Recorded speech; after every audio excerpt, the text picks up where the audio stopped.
Well, I would just like to say that since I've come here, I've been met with the greatest warmth and hospitality by the people of Thailand. So I want to start by thanking the people of Thailand and the government of Thailand for showing us such friendship.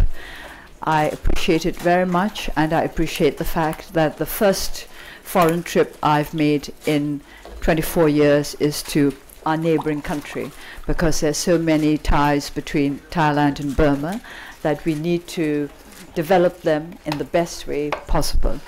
I do not have much more to add to it, just to say thank you. Thank you very much, and I hope that I'll be able to answer your questions satisfactorily. I think we have already the first question here. Can you please pass the microphone very quickly? This one here, and we just read another one here. Please go ahead. Please say your name as well. Thank you. Good morning. It's Christiane Ulrich from German Press Agency. My question is, wherever you go, there are crowds gathering. Everyone's listening to what you say. Where do you think you can be more effective, as a member of parliament at home or on the world stage? At home. I think charity begins at home, and work begins at home too. Please, on this side. Good morning, Daw Aung, Suu Kyi. I'm Sri Jagaraja from CNBC TV. I want to talk about the international dimension. China is a major investor in your country, continues to be a major investor in your country. How do you reconcile that with China's human rights record, number one? And number two, what's your message to pro-democracy activists and human rights campaigners in a country like Syria, and what would be your message to their government? First of all, China. A lot of people now are talking about what the position of Burma will be now that we are starting to engage, or rather our government is starting to engage more with the United States, and how it will affect our relations with China. I am always very concerned when Burma is seen as a battling ground for the United States and China. It should not be so. It should be an area of harmony for those two big countries, because China is our neighbor, and we have been good neighbors for many, many years. When Burma was a democratic, when Burma had a democratic government way back in the 1950s, we were good friends with China, which was then a communist, a very fully communist, not in any way diluted by a non-communist economic activities society. Even then, we had very good relations with China. And as I keep saying, we can't move away simply because we don't get on with our neighbors. So it's imperative that we establish good relations with our neighbors. And at the same time, we want to open up our country to others who are interested in our welfare and who are interested in helping our country to progress. Now, with regard to what I might wish to say to the people of Syria and the government of Syria, I think I would send the same message. Human values are the same everywhere. Whether you are one of the people or whether you are somebody in the government, if you remember that each human being has a right to his inborn dignity, then I think we'd all be all right. If both governments and peoples were to recognize and accept this, I think there would be so much less trouble in this world. Please. Thank you. My name is Bawan Pong from Thai News Agency. Ms. Suu Kyi, I would like to ask you, how would you connect your struggle all these years to the plight of Burmese overseas workers? And actually, what would be your suggested long-term solution when you say you would bring them home? Thank you. Well, I suggested, it's very simple, isn't it? We've got to make our country a place where they can come home to. Security, that means economic security, and peace. That means political peace. So we've got to improve conditions in our country to make it possible for them to come back. But at the same time, we've got to make sure that their plight is given as much sympathy and consideration as possible while they remain in Thailand. I met many migrant workers, Burmese migrant workers, yesterday and 2 days ago. The first thing most of them said to me was, we want to go home. And I explained to them that this is exactly what I want as well. But in the meantime, we must try to make their conditions here as good as possible, and they must remember that they are guests in this country, and as guests they must behave in a way which would be acceptable to their hosts. But of course, not forgetting the fact that they have a right to defend their rights. Amrita Chima, Deutsche Welle Television. It's wonderful to see you. It's been 24 very long years. When I see the adulation and the adoration that you get overseas, I'm also worried. We were expecting the president of your country to be here. I thought that would have been a very strong message of what you've described as national reconciliation. How optimistic are you that this process of what you call national commitment and national reconciliation will go ahead? I'm optimistic because my party and I have worked very hard to gain these goals. As I said earlier, no hope without endeavor. I think we have the right to be optimistic because we have been working very, very hard to make our optimism pay off. So I'm optimistic, but cautiously so. Yes. I'm Natsuda from Post Today newspaper in Thailand. A lot of people are questioning the Myanmar's government, the sincerity in implementing reforms. I would just like to hear your comment on that. People have asked me about the sincerity of the government. Actually, of course, I cannot really say what they feel in their hearts and minds because I cannot read their hearts or their minds. I think what is important is that having said, the president and other members of the government, since they have said that they want national reconciliation, that they are committed to the path of genuine reform, I think we all have to work to make sure that they keep their word.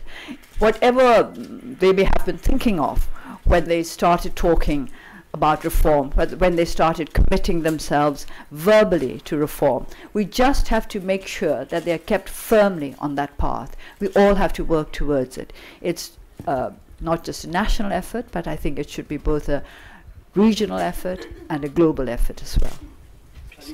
Just one second. Just 1 second. We come to you.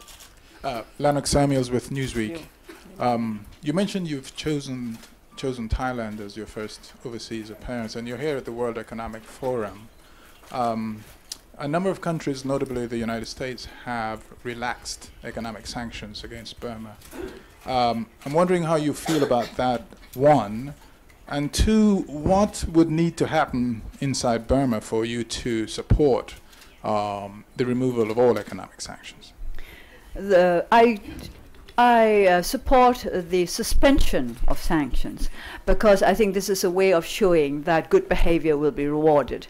But at the same time, if the good behavior is not continued, then the rewards will be taken away again. And also, I think our people must understand that in the end, we are the ones who must bring out change in our own country. And there should not be over-dependence on what is done by the international community.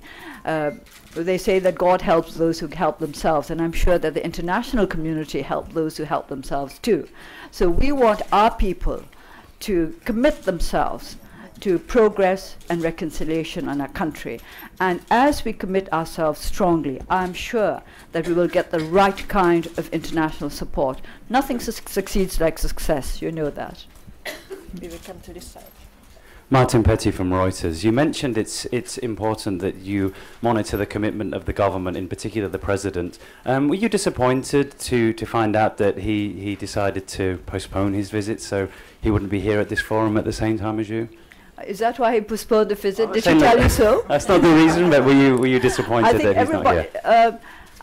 I can't say I'm really disappointed because I think the energy minister is going to speak in his stead, and as I said earlier, we're in need of an energy policy. So I would be very much interested in what he has to say. I do believe in the sincerity of the president when he speaks of his commitment to reform. But of course I also recognize that he's not the only person in government, and as I keep repeating, there is the military to be reckoned with. Andy ရန်ကုန်တိုင်းချန်နယ်ကြော်စွာမင်းမှာကျွန်တော်ဗမာလိုမေးပြရစီဖြေတော့ Okay. အန်တီအင်္ဂလိပ်လိုဖြေပေးပါအန်တီ Okay. ပထမဆုံးသိချင်တာအန်တီဟို24နှစ်အတွင်းမှာပထမဆုံးဒီနိုင်ငံခြားခီးစဉ်ထွက်လာတော့လေအန်တီရဲ့အတွေ့အကြုံလေးနောက်တစ်ခုကအန်တီအခု World Economic Forum နဲ့အန်တီတက်ရပါတယ်နောက်တစ်ခုကအန်တီမြန်မာလုပ်သားတွေလည်းအန်တီသွားတွေ့ပါတယ်နောက်ကထိုင်းနိုင်ငံအခြေကိုလည်းအန်တီလေးလာခဲ့ရမယ်လို့သိရှိပါတယ်ဒါကြောင့်မို့လို့အန်တီမြန်မာနိုင်ငံမှာအတွက်ပေါ့နော်အခုလိုအတွေ့အကြုံတွေကဘယ်လိုပြုပြင်ပြောင်းလဲမှုတွေလိုအပ်လဲဘာတွေလုပ်ရမယ်ဆိုတာအန်တီထင်မြင်ချက်လေးကိုပြောပြပါခင်ဗျာ This is a question about my impressions with regard to the first foreign trip that I've made abroad in 24 years and what I felt on meeting the migrant workers of Burma and in attending the World Economic Forum. Well, my impressions are, I think I mentioned this briefly earlier, that the gap between Thailand and Burma has widened. The economic gap has certainly widened over the last 30 years, and we've got to try to narrow this gap, because that is connected to the second question about migrant workers. The reason why there are so many Burmese migrant workers in Thailand is precisely because of this gap. If we were able to offer them the job opportunities that they get here, then they would not need to come here. It was very touching to meet our workers and to find out how much they long to go home. So this is something we've got to keep in mind and work towards. Attending the World Economic Forum, it has been very valuable because I've listened to all what they call now the shakers and the shapers and the movers and the doers and everybody speaking about how they see the direction in which this region is going or should be going. I've learned a lot. And I believe in the learning process. I keep telling our young people in Burma that I do not make a distinction between intelligent people and unintelligent people, or between good people and bad people. I only make a distinction between those who are capable of learning and those who are incapable of learning. And I don't mean learning in the strict formal sense of school learning. Over there first. Yeah. Sir Gwen Robinson, Financial Times. You mentioned in your talk just then about the lack of a proper judicial system, and you said even the best investment law won't make any difference if you don't have the system. And then you mentioned there is no sign that any reform has taken place. Do you feel that's sort of a discouraging signal to send to a forum full of investors who are very interested in Myanmar, and it might deter? I understand your concerns about the bad forms of investment, and you want constructive investment. What do you think is the way forward before it's going to be years before you have a proper court system? No, it needn't be years if the government is really intent on bringing about reform with regard to our judiciary. But you should not look upon this as discouragement. I think you should just see it as a word of caution, but a strong word of caution. Here first. Yes. From InfoQuest agency, local agencies, I would like, what do you think about Daw Aung project? You know, Daw Aung project is Thailand to invest there. I would not like to talk about just the Daw Aung project. I would like to think of all bilateral projects. I would like to talk about how we would wish all bilateral projects to be approached. Transparency is very important. There should be transparency. And this is the message that I would like to send to those who are thinking of investing in Burma. Please make sure that whatever you do is transparent. Not just investments, but aid as well. Development aid, humanitarian aid. Transparency is very important if we are to avoid problems in future. The reason why we have problems with the Daw Aung project and projects of that nature and other bilateral projects is that we the people of Burma were kept completely in the dark about what was in the contracts, about what was going on, about what was going to happen. Then suddenly something was happening and there was nothing we could do to stop it. Everything was going ahead and people had not had a chance to discuss the situation, to exchange views, to come to a consensus. This is very dangerous for a country. It endangers national reconciliation. It engenders more and more suspicion and distrust. So whatever investments, governmental agreements, whatever aid might be proposed. Please make sure that this is transparent, that the people of Burma are in a position to understand what is being done and how and for whom the benefits are intended. We have to make this quite clear. Otherwise, we may find that the benefits go to one particular group or one particular person even. Please, on this side. Ms. Suu Kyi, this is it me? Yes, this is your turn. Richard Lloyd Parry of The Times. To what extent do you think the reforms which have taken place in Burma depend on President Thein Sein personally? In other words, if he was out of action for some reason, for reasons of health or for a political reason, what effect would that have? This is a difficult question to answer, because if you assume that for some reason or the other President Thein Sein may not be continuing in his present position, then we also have to ask who is going to be to replace him. And unless we know the answer to that question, we cannot tell what the consequences of such a change are going to be. We're going to go directly down. Hi, Dan Tenke with Bloomberg News.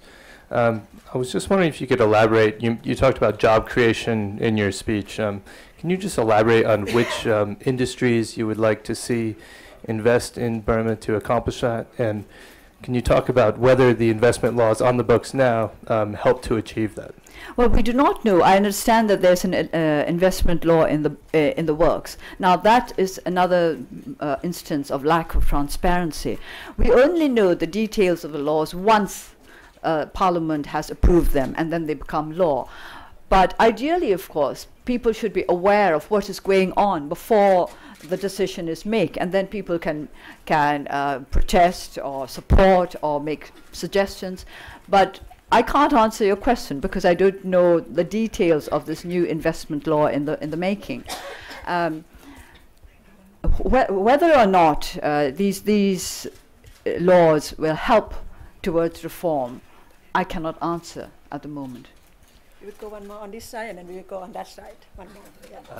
Simon Rockneen, filing for Irrawaddy News Magazine and Christian Science Monitor. What will be your priorities in the legislature? What particular laws, what particular issues are you going to promote in the Parliament? And second, related to that, what about the Constitution? How do you still want to amend the Constitution, I take it? So how are you going to go about doing that in the foreseeable future? I omitted answering a part of your question. What kind of, if you don't mind, I think I'll go back to that question, because you asked what kind of industries, what kind of investments I would like to promote. I have to say that I'm not sure I should say this. I do have some in mind, but if I were to say I would support certain kinds of investments, then I might be giving the kind of signals I should not be giving at the moment. But let me say that I'm thinking in terms of low-hanging fruit, because we require quick creation of jobs. I'm sorry, I must come back to you now. Could you just repeat Can you repeat the questions? What are your legislative priorities? Yes. Well, the first thing I would like to do is to make sure that we have a parliamentary calendar. I don't know when the National Assembly is going to convene, and that makes life very difficult for us because we can't arrange our timetable to suit our work. And I think this is a practical matter. But there's a lot of talk about new laws, and sometimes I think too many new laws are coming out too quickly, and especially too quickly without the right transparency, so that these laws are out before we know what are the details, and it's difficult for us to digest them. I would say that there are enough good laws in the country to go along with, but what we need to do is to remove the unnecessary restrictions. For example, the licensing laws, or, well, some are not even laws, but the licensing practices which restrict the activities of our people, which quite an obvious one is the requirement for license with regard to the sale of cell phones. This means that we cannot promote the distribution of cell phones as much as we would wish to. And I think all of you agree that cell phones are very important in both the political and economic opening up of any country. And the Constitution? The Constitution will take a little bit more time. I don't know whether you're aware of the fact that in accordance with the Constitution, if we want to make any amendments, we require more than 75% of the votes. Now, more than 75%, please note, not 75%. So as 25% of the members of the National Assembly are those nominated by the military, that means that we have to win over all the civilian MPs, plus at least one soldier. Now, that one is going to be the toughest job of all. We would take two more questions and then we have to wrap up. Puneet Singh from the BBC. Yes. We see you? Okay. Yes. Yeah. Ms. Suu Kyi, you just mentioned about investing in Burma and the whole thing about the cell phone licensing and all. The opportunities in Burma and Myanmar are very well documented. But having attended a lot of sessions at the WEF, there seems to be a concern among industry leaders that though the opportunities are there and the wages are low compared to the other parts in the region, the skill set and infrastructure may not be in place to tap into those opportunities and turn them around into actual economic benefit for firms as well as the country. What needs to be done to address that? Does the investment come first, or do you put in the infrastructure and the skill set first? It'll have to go in tandem. I don't think we can wait for investment to take place before we see to our infrastructure, nor can we do it the other way around. We can't wait for investment to come until we've seen to our infrastructure. It will have to go in tandem. For example, take my constituency. Of course, I'm trying to promote it as much as possible. Now, the roads there are very bad. During the monsoon, some of the roads are impassable. And it gets to a point where in some villages, children can't go to school because they have to go to schools in other villages. And as the roads are impassable during the rains, they just sit in their homes during the rains. And of course, that affects their education. So we can't really wait for investment to come before we start on infrastructure. But the infrastructure is in such poor shape that if we're going to wait for everything to be seen to before investment comes in, we will have to wait too long. So we would like the kind of investment which will bring about an improvement to our infrastructure, either by making this a condition for the government to meet, such as we'll build something there, we'll start on a project there, but you must make sure that the roads are good. Or perhaps in some cases, the investors themselves will take care of part of the infrastructure building. These will have to go together. You know how it is. People have only a certain number of years in which to live, and they want to see improvements during their lifetimes. It's all right talking about jam today and jam tomorrow, but jam for this generation or jam for the next is too much to expect of people. We will take one last question, and unfortunately. Yes, I'm Onganan from Nation Channel. Daw Suu Kyi, what is your emphasis on the telecommunications and social media of Burma? What and when is the best time for us to add you on Facebook? I can't answer this question because it's a matter of time availability. I'm not on Facebook because of for technological reasons, but it's just that I won't be able to fit it into my timetable at the moment. So as soon as I'm able to fit Facebook in, mind you, you never know what will happen with the technological revolution. Facebook may be old hat tomorrow. In that case, I won't go on Facebook. Thank you very much. Thank you, Mr. Aung. Thank you.